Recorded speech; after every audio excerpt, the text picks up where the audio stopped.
ప్రవీణ్ కుమార్ గారు పార్టీ మారగానే కేసీఆర్ గారు ఎన్ని అబద్ధాలు ఆడతారో వారన్న అబద్ధాలు ఇంత తొందరగా ఆడతారని మాత్రం మేము కలలో కూడా ఊహించలే. అది కూడా ఆర్ఎస్ ప్రవీణ్ గారు కేసీఆర్ గారి అడుగుజాడల్లో నడుస్తారనుకున్నాం కానీ వారు ఎన్ని అబద్ధాలు చెప్తారో వీరన్న అబద్ధాలు చెప్తారని కలలో కూడా ఊహించలే. మా విద్యార్థి నాయకుడు, విద్యార్థి సమస్యల మీద ఉద్యమించే నాయకుడు, మరి Telangana residential education institution recruitment బోర్డుకి సంబంధించి అందులో ఏదైతే ఆనాడు ఆర్ఎస్ ప్రవీణ్ కుమార్ గారు చైర్మన్ ఉండే, ఇది ఆయన సంతకమే, ఆయనదే. మస్తు సంతకాలు చూసినాం ఆయనది. ఎందుకంటే ఆయన సెక్రటరీగా ఉన్నప్పుడు కేర్ టేకర్లని వాళ్ళని వీళ్ళని కొంతమంది మొత్తం వాళ్ళ మనుషులను తెచ్చుకొని పెట్టుకున్నాడు. నోటిఫికేషన్లు లేవు, పాడు లేవు, కథ లేదు, కారకాయ లేదు. అప్పుడు చూసినాక ఈ సంతకం ఆయనదే. ఈ ఎడ్యుకేషన్ బోర్డుకి చైర్మన్ గా ఉన్నప్పుడు జరిగిన దాని మళ్ళీ ఇప్పుడు 2023లో టిఆర్ఎస్ ప్రభుత్వం నోటిఫికేషన్ ఇచ్చినప్పుడు అదంతా క్యారీ ఫార్వర్డ్ అయ్యకుండా వచ్చింది.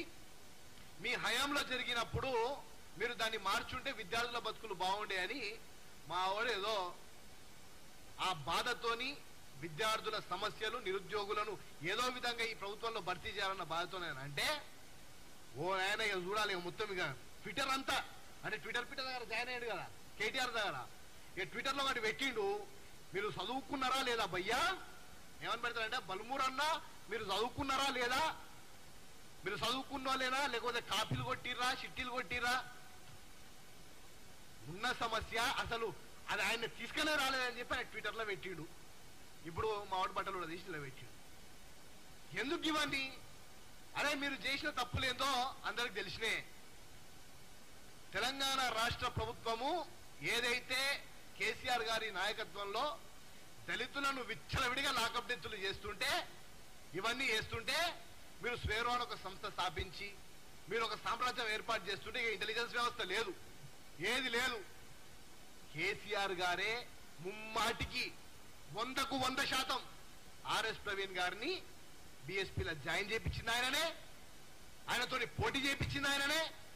కాంగ్రెస్ పార్టీ గెలుస్తుంది, ప్రతి నియోజకవర్గంలో ఒక 5 నుంచి 8 వేల ఓట్లు కనుక బీఎస్పీ పార్టీ దళితులను చీలిస్తే మళ్ళీ టీఆర్ఎస్ పార్టీనే ప్రభుత్వం ఫామ్ అవుతుందన్న ఉద్దేశంతో ఆనాడు ఇవన్నీ కథలు చేసిర్రు. ఇవి తెలియదనుకుంటారా సమాజానికి? ఈరోజు మాట్లాడుతున్నారా? ఇప్పమంటారా? అన్ని చిట్టాలు ఇప్పమంటారా?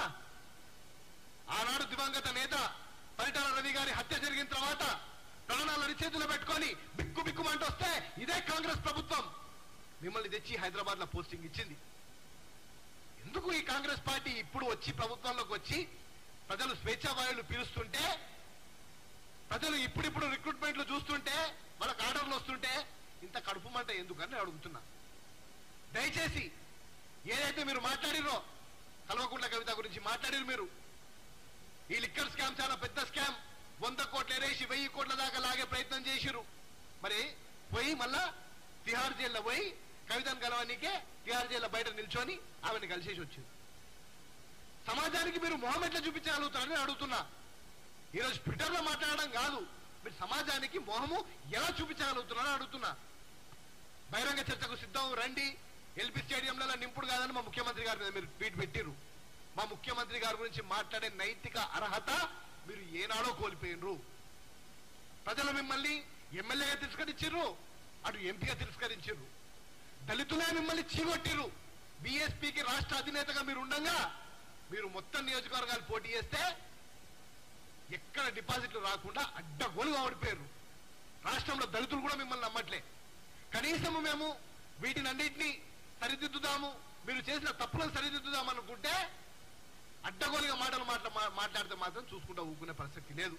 పంపిస్తారేమో మీరు తయారు చేసుకున్న మీ స్వేరోలని, మీరు తయారు చేసుకున్న మీ ప్రైవేట్ సైన్యాన్ని దాడికి పంపిస్తారేమో. దాడులకు సిద్ధం, సావనికి సిద్ధం, కానీ మా తెలంగాణ నిరుద్యోగులకు ఉద్యోగాలు ఇచ్చి తీరుతాం. మీరు చేసే తప్పులను సరిదిద్ది తీరుతాం. మీరు ఎన్ని ట్వీట్లన్నా పెట్టుకోరి, ఎంతనా తిట్టుకోరి, ఏమైనా వేసుకోరి. మా ముఖ్యమంత్రి రేవంత్ రెడ్డి గారు కమిట్మెంట్ తోని ఉన్నారు, నిరుద్యోగులకు ఉద్యోగాలు ఇవ్వాలని కమిట్మెంట్ ఉన్నారు. మరి ఏదైతే నిరుద్యోగ వృత్తి ఇస్తా అని చెప్పి మోసం చేసిన నాయకుడు, ఆ నాయకుడు ఇంట్లో అడగానే పోయినావు, నీ గురుగారు దగ్గర పోయినావు, ఆయన కాళ్ళ దగ్గర మోకరిల్లినావు. మరి ఎందుకు అడగలేదు? ఆయన పార్టీలో జాయిన్ అయ్యేటప్పుడు నిరుద్యోగ వృత్తి ఇస్తా అన్నావు కదా, వాళ్ళు వచ్చి ఇంట్లో వండినావు, ఏం సంగతి అని అడిగినావా నువ్వు? ఈరోజు నిరుద్యోగుల గురించి మాట్లాడుతుంటే జీవో నెంబర్ 81 తీసుకొచ్చి ముందర పెడితే మీరు మీ ముఖ్యమంత్రి గారు రండి, ఎక్కడికి వస్తారో రండి, చర్చిద్దాం. మా ముఖ్యమంత్రి దాకా అవసరం లేదు, మా విద్యార్థి నాయకుడు మా ఎమ్మెల్సీ బల్మూరి వెంకట్ ఒక్కడు చాలు, డాక్యుమెంట్లు పట్టుకొని వస్తాడు, మీ దగ్గర ఉన్న డాక్యుమెంట్లు ఉంటే పట్టుకొని రండి. మీతో పాటు, ఎందుకంటే మీరు కొత్తగా జాయిన్ అయ్యారు కదా మొన్నకి పార్టీలా, మీ నాయకులందరినీ కేటీఆర్ గారు కానీ హరీష్ రావు గారు కానీ, లేకపోతే మొన్న స్కాములో డబ్బులు ఎక్కడ దాచిపెట్టారో కనుక్కోవడానికి మీతో పాటు కవితాన్ని కలవడానికి తిహార్ జైలుకి వచ్చిన బల్కా సుమనే గాని అందరిని తీసుకొని రండి, కట్టుకొని రండి. ఒకే ఒకడు వస్తాడు, నిల్చుంటాడు, మాట్లాడతాడు.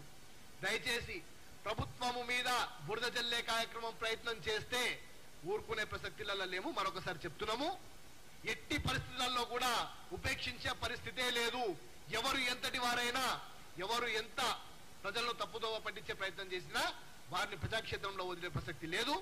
ఇప్పటికే పూర్తి స్థాయిగా మునిగిపోయే నావా అనవసరంగా మేము దాని మీద ముప్పేటి దాడి చేసినామంటే మొత్తానికే మునిగిపోతుంది. దయచేసి వీటినన్నింటినీ కూడా ఆర్ఎస్ ప్రవీణ్ గారు మీరంటే చాలా గౌరవం. ఎందుకంటే మీ హయాంలో ఎన్నో గురుకులాలు మీరు బాగు చేసినారు అన్నారు, ఎన్నో గురుకులాలు మీరు బంద్ చేసిర్రు. దయచేసి మీరు చేసిన సేవ చాలా ఎక్కువైపోయింది. మీరు ఏమైనా చేయాలనుకుంటే మీరు, మీ కుటుంబ సభ్యులు, మీ సమాజం మిమ్మల్ని నమ్ముకున్న మీ ప్రైవేట్ సైన్యము మీరు వాళ్ళకి చేసుకోండి.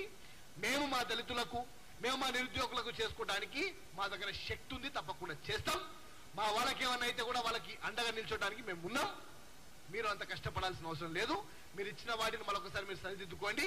మీకు గుర్తులేదేమో 2018లో మీరు ఇచ్చిన నోటిఫికేషనే, మీరు రిక్రూట్మెంట్ బోర్డు చైర్మన్ ఉండే, మీరు ఆనాడు ముఖ్యమంత్రి కేసీఆర్ గారి అడుగుజాడలలో, వారి డైరెక్షన్స్లలో కాంగ్రెస్ పార్టీని ఏ విధంగా ప్రభుత్వంలోకి రానివ్వకుండా ఉండటానికి మీరు ఏర్పాటు చేసుకునే ఆ సామ్రాజ్యంలో భాగంగా మీరు ఇవన్నీ మర్చిపోయినట్టు మీరు చేసినాయి మీకు గుర్తు చేస్తాం తప్పకుండా.